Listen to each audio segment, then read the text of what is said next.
السلام عليكم. الدرس الثاني من الترم الثاني علوم تانية اعدادي، الحركة الموجية. هنتكلم عن انواع الموجات. قبل ما نعرف انواع الموجات قلنا الموجة هي عبارة عن ايه؟ عن اضطراب، يعني القطع الدومينو كل واحدة فيهم مستقرة. جينا حركنا اول واحدة عملنا لها اضطراب، هنلاقي الاضطراب اتنقل لاخر واحدة. طب الاتجاه اللي وقعت فيه ده اتجاه انتشار الموجة.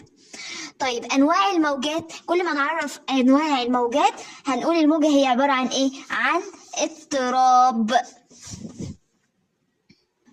طيب عندي نوعين من الموجات حسب اتجاه انتشار الموجة. لو عندي ده اتجاه انتشار الموجة والموجة ماشية في نفس الطريق معاه بنسميها موجة طولية. يبقى حسب اتجاه انتشار الموجة، لا اما موجة طولية لا اما موجة مستعرضة. المستعرضة هتلاقيها بتمشي عمودية، هنشوفهم دلوقتي. يبقى عندي اتجاه انتشار الموجة موجة طولية زي مين؟ زي يا ولاد لو جينا نحرك جزيئات الهواء هنعمل له تضاغط وبعدين نبعده عن بعض، نضغطه ونبعده عن بعض. دي الموجة الطولية. زي مين؟ تضاغط تخلخل، تضاغط تخلخل. مين اللي احنا سامعينه؟ الصوت. يبقى الموجة الطولية زي الصوت. طيب بتتكون من ايه؟ زي ما احنا قايلين لو ده خط انتشار الموجة بتتكون من تضاغط زحمة اهي وبعدين تباعد تخلخل. يبقى بتتكون من تضاغط وتخلخل،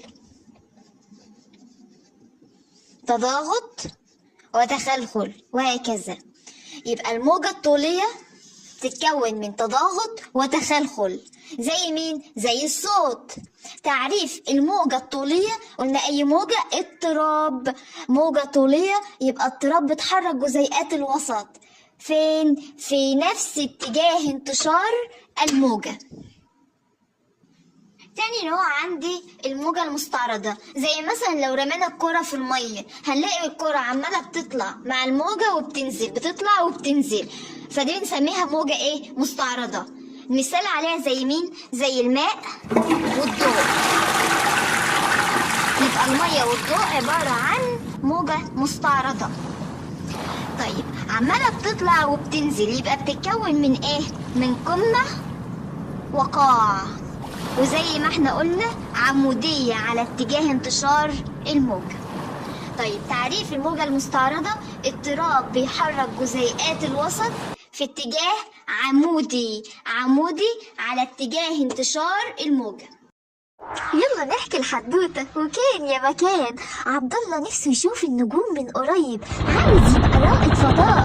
تخيل نفسه في الفضاء مع اصحابه، بس الغريب مش سامع صوت اصحابه لان مفيش هوا ينقل الصوت. اضطر يسمع اصحابه بموجات الراديو، سماعات زي الموبايل بتنقل الصوت. وشاف الشمس وعرف ان الصوت محتاج هوا، بس الضوء بيمشي في الفراغ عادي. ودي الموجات الكهرومغناطيسية سرعتها رهيبة، 3 في 10 أس 8 متر على الثانية. هو ليه نور الشمس بينتشر ويوصل لكل مكان ومش سامعين الانفجارات اللي فيه؟ لأن عندي نوعين من الموجات حسب الانتشار ونقل الطاقة. أول نوع موجات كهرومغناطيسية. الكهرومغناطيسية دي كلها مستعرضة، بتعتمد على نفسها ومش فارق معاها، بتمشي في الفضاء وبتمشي في الوسط مش فارق معاها، ودي بنطلع منها سهم كلها مستعرضة.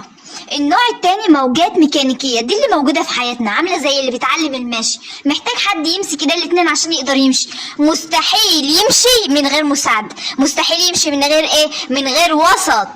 الوسط سواء هواء او مية. تعال نطلع منه التاني، ده منه المستعرضة ومنه الموجات الطولية. الكهرومغناطيسية دي موجودة في الفضاء، قلنا زي مين؟ زي موجات الراديو، وشفنا ضوء الشمس يبقى موجات الضوء، وعيش حياتك بقى إشعة تحت الحمراء فوق بنفسجية، الضوء المرئي، كل ده موجات كهرومغناطيسية. طيب الميكانيكية بقى دي يلزم لانتشارها وجود مين؟ وجود وسط زي الهواء أو المية. مين اللي بينتشر في الهواء؟ الصوت. طيب والمية بديهي يعني موجات الماء. يبقى 1 موجات الصوت ميكانيكية، و2 الماء ميكانيكية. تعالوا نشوف السرعة. الكهرومغناطيسية سرعتها كبيرة جدا، 3 في 10 أس 8 متر على الثانية، بس خلي بالك دي في الفراغ. تخيل الرقم معايا، لو عندك عربية بتمشي بسرعة 3 وحط قدامها 8 اصفار، يعني العربية بتمشي بسرعة 300 مليون متر في ثانية واحدة، سرعة كبيرة جدا. طيب الموجات الميكانيكية سرعتها قليلة شوية، 340 متر على الثانية.